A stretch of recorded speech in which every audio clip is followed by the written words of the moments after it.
आप सबका एक बार फिर से अपने YouTube चैनल पे स्वागत है। आज की हमारी कहानी का नाम है राजा की रहस्यमयी अनमोल वस्तु। तो इस कहानी को हम शुरुआत करते हैं।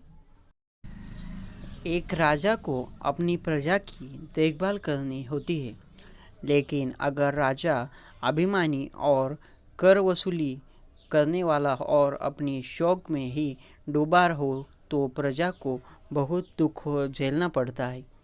एक छोटे से राज्य का राजा बड़ी अभिमानी था। गांव में किसानों की हालत बहुत ख़राब थी। कई सालों से पर्याप्त बारिश नहीं हो रही थी, जिस कारण फसल अच्छी नहीं हो रही थी। लेकिन फिर भी वह अपनी प्रजा की तरफ बिल्कुल भी ध्यान नहीं दे रहा था। वह अपनी ही मस्ती में मस्त रहता था। गांव के गरीब किसान बहुत परेशान थे, लेकिन उनके पास ना खेतों में खेती करने के लिए पर्याप्त धन नहीं था, और बीज और दूसरे कुछ काम करने के लिए भी उन्हें बहुत परेशानी हो रही थी। वे इस बात से परेशान थे कि अगर यही हाल चलता रहा तो एक दिन आएगा जब उनके मवेशी बैल और गाय वे भी नहीं रहेंगे। इसकी सूचना राजा को भी थी, लेकिन राजा है अपने दरबार में ही रहता था। तरह तरह के खेल नाटक का आयोजन भी करता था। अपनी शौक की चीज़ों में वह धन को उड़ाता था। राजा को खूबसूरत अनोखी वस्तुएं को एकत्रित करने की शौक था, लेकिन उसने राज्य की ओर ध्यान नहीं दिया। कई बार राज्य के जो गरीब किसान थे राजा के दरबार में गुहार लगाने गए थे। उन्हें सिर्फ दिलासा देकर वापस लौटा दिया जाता था। कर माफ़ी के लिए भी कई बार राजा के आगे गुहार लगाई गई, लेकिन राजा के कानों में जू न तक न रेंगी। गांव में एक बुजुर्ग थे। उनका कहना था कि वह ऐसे किसी एक व्यक्ति को जानते हैं जो कि बहुत समझदार और चतुर है, जो किसी तरह से राजा को समझाने में गांव की सहायता कर सकता है। उस बुजुर्ग व्यक्ति ने उस बुद्धिमान व्यक्ति का पता लगाया। उस बुद्धिमान व्यक्ति के पास पूरा गांव गया। बुजुर्ग ने अपनी सारी आप बीतक और गांव की सारी कहानी और परेशानी को उस चतुर आदमी के सामने रखा और कहा कि आप किसी तरह से हमारी मदद कर सकते हैं। राजा हमारी एक भी बात नहीं सुन रहे। राजा हमें उपयुक्त धन देना तो दूर, हमारा कर भी माफ नहीं कर रहे।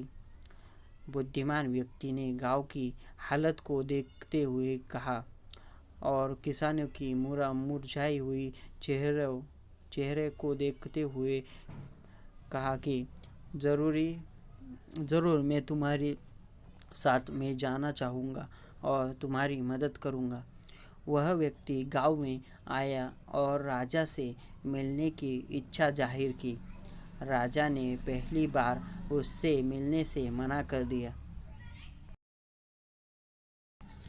उसे पता चल गया था कि राजा को अनोखी और अनमोल वस्तुओं का संग्रह करने का शौक है।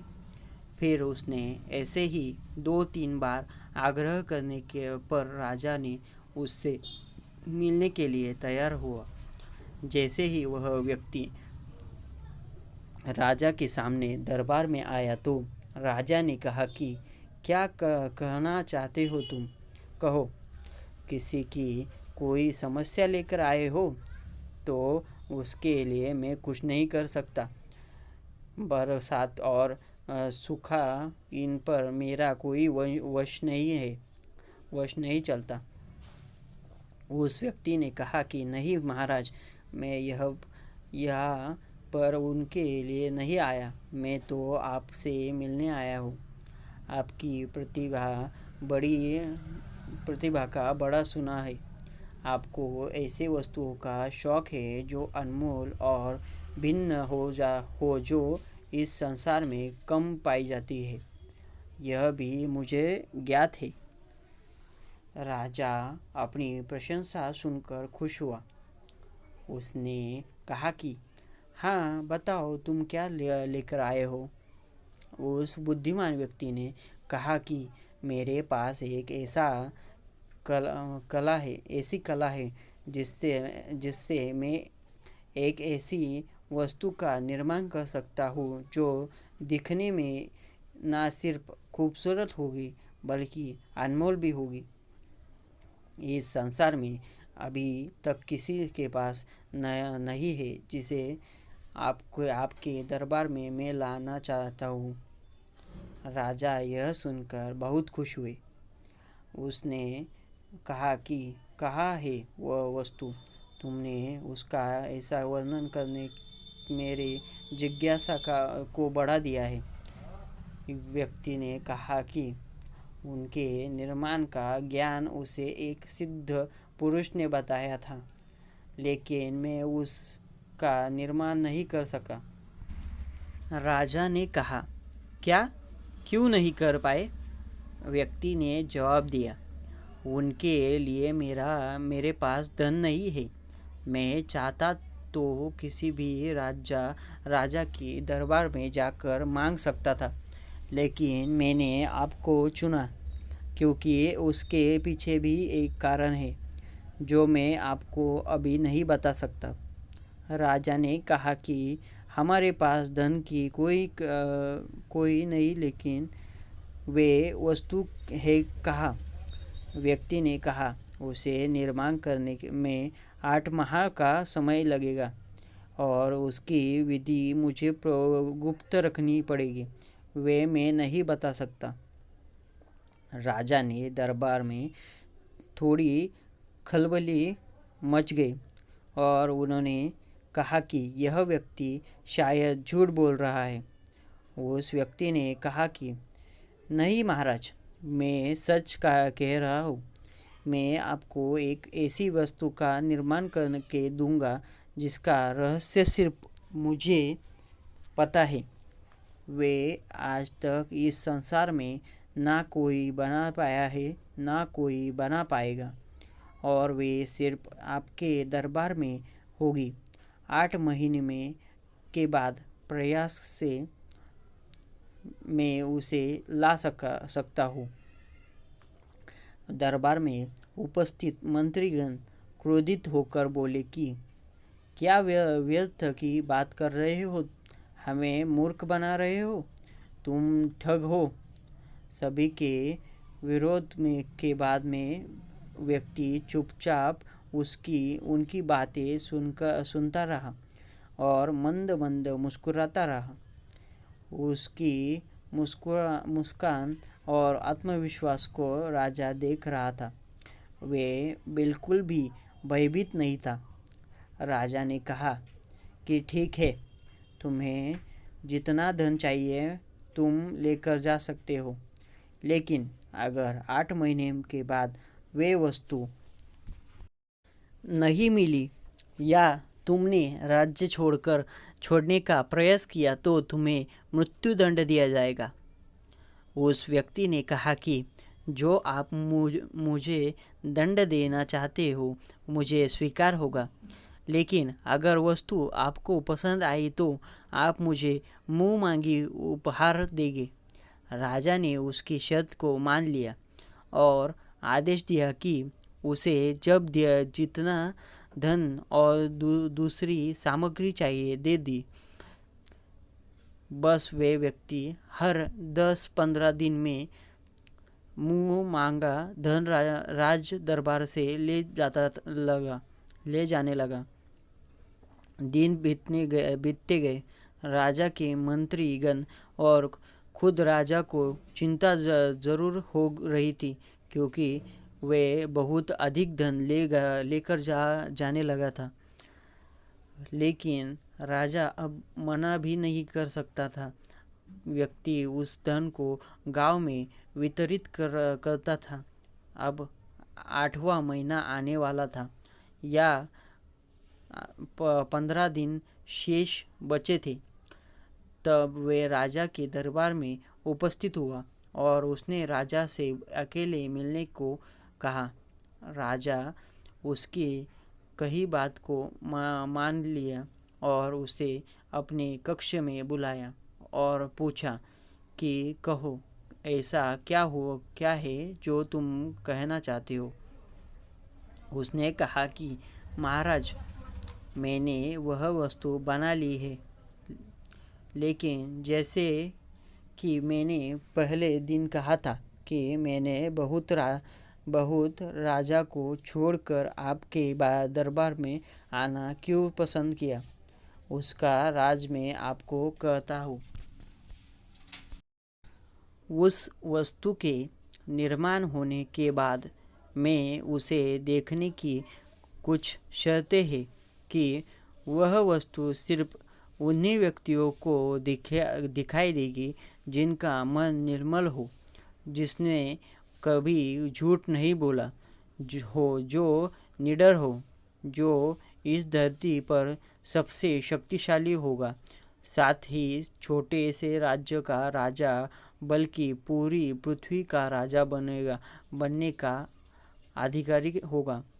मुझे लगता है कि आप में वह योग्यता है, इसलिए मैं आपके पास आया और वे वस्तु को उजागर करने के बाद मेरा सोचना सही साबित होगा। अब आपके राज्य में आपके कुछ मंत्री भी हैं जो शायद उनके अधिकारी हो सकते हैं। अगर उनमें से किसी को भी वस्तु नहीं दी और आपको दिखाई दी, इसका मतलब वो महान पुरुष आप ही हो। राजा उस व्यक्ति की बात सुन चिंता में पड़ गया और उस वस्तु के विषय में सोचने लगा। 15 दिन के पर्याप्त वह युवक चांदी की थाल में लेकर वापस आया। दरबार में जब वह आया तब दरबार में खलबली मच गई। सभी लोग आपस में बातें करने लगे। राजा की नज़रें सब पर थी। राजा ने कहा, शांत हो जाओ। दरबार के सेनापति बोल रहे थे कि इस युवक ने हमारा धन लिया है और यह अब हमें इस तरह से छल रहा है। यह कुछ भी लेकर नहीं आया है, सिवाय सिर्फ ये थाली लेकर आया है। दरबार में, महाराज, आप बताइए हम इसका क्या करें? इनको मृत्यु देना ही चाहिए। युवक मुस्कुरा रहा था और राजा की तरफ देख रहा था। राजा कुछ बोल नहीं पा रहा था और तब राजा को युवक की बोली हुई बातें याद आ रही थी। राजा को भी उस थाली में कुछ नया दिखाई नहीं दे रहा था। कुछ देर बाद राजा अपनी सिंहासन से उठकर आया और उस व्यक्ति के सामने जाकर बोला, बहुत ही अद्भुत वाह, ऐसी मैंने पहले नहीं देखा। वह व्यक्ति बोला कि आप ही हैं इसके और इस धरा के अधिकारी, सबसे शक्तिशाली है। कृपया इसे ग्रहण करें और मुझे आज्ञा दें। राजा ने उसे खुश होकर उसे और धन दे दिया। वह धन ले जाकर उसने फिर से उन किसानों को दे दिया। किसानों को उस धन से बहुत सहायता हुई जो उसने 8 महीने के समय में दिया था।